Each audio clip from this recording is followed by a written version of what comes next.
Hi, Living It Out Team 4. It is so nice to be able to serve with you this week. We get to wrap up Crazy in Love with Making It Last. And this is Tom Martin's debut talk. And so it's been really fun to work with him this week. And I think you will see that there is plenty of content for us for the Living It Out. Couple things to note is I already assigned Monday and Friday, so we'll get real tasky first.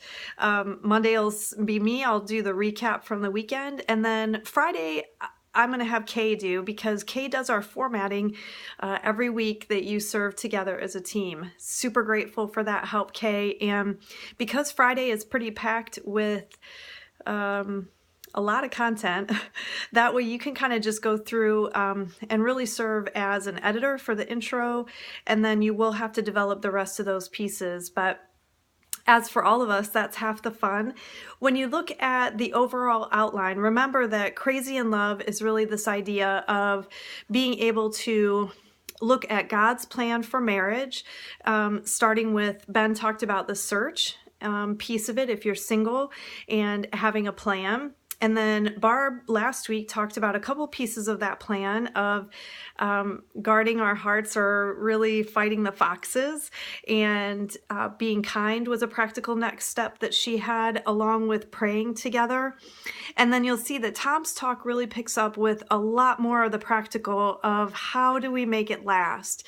We know that God's design is marriage, and here's what God-honoring marriage looks like, and the ways that we can continue to make that a priority, an expectation, and a practice in our marriages.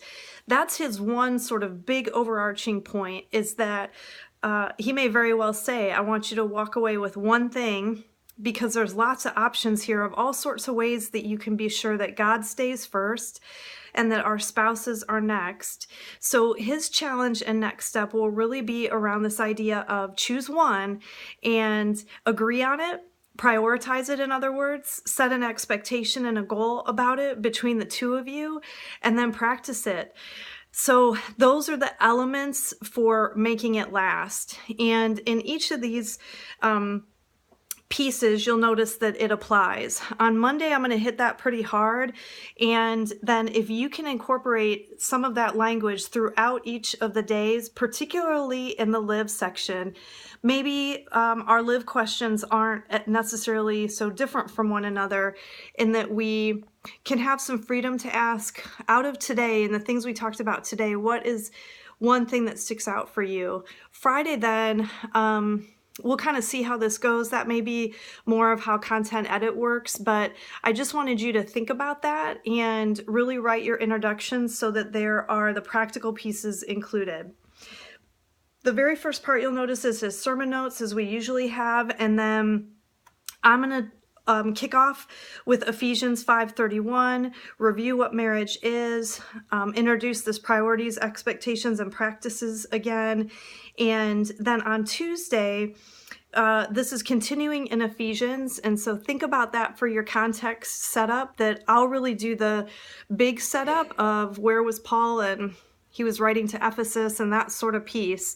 And so you don't have to do as much of that setup on Tuesday, but certainly plant the reader's feet. Hey, we're headed back into Ephesians. And I like what Tom does here. He uses Ephesians 5:21. And further, submit to one another out of reverence for Christ. And he's really going to say, okay, is half the room lost because we said the word submit? And what if we flip that verse and say, out of reverence for Christ, submit to one another? So that's a really neat play on that verse, and it is a mind shift when we do that. So you'll see that captured there in the notes of keeping God first, and that's the key. And then your spouse is number two, and really studying them and knowing them. Wednesday is about the different kinds of love, and there's a few resource links there. You'll notice that this is where we start to get real practical. There are steps here on renewing the romance, and so be sure and choose a few of those. We'll include those in the More Living It Out as a link throughout each day. But he had such great content that I wanted to make sure that we didn't just have attachments, but that we really get our readers interacting with it.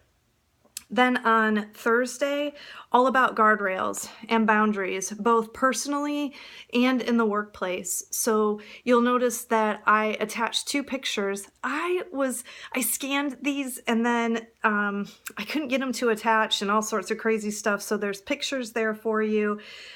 They're not great, I know, they're handwritten, and I'm going to work on getting those typed up tonight. Let me know if you choose Thursday, if that would be helpful to you to have, but it really won't be until quite a bit later tonight. And there's a great resource there for you to look at for your intro, and this is a Proverbs. So that's a fun way for you to set up that context and get into that biblical portion.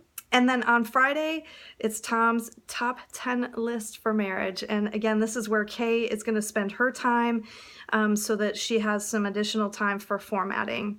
Kay is going to end on Matthew, really what Jesus says about marriage, and what an incredible series for us to really celebrate marriage in our church and provide these very practical ways that we can in our own marriages, and also support other marriages in these ways and with these suggestions. So I think that's it. I'm looking forward to seeing you on Thursday. I'm hoping that we're not iced out or snowed out, but we'll stay tuned.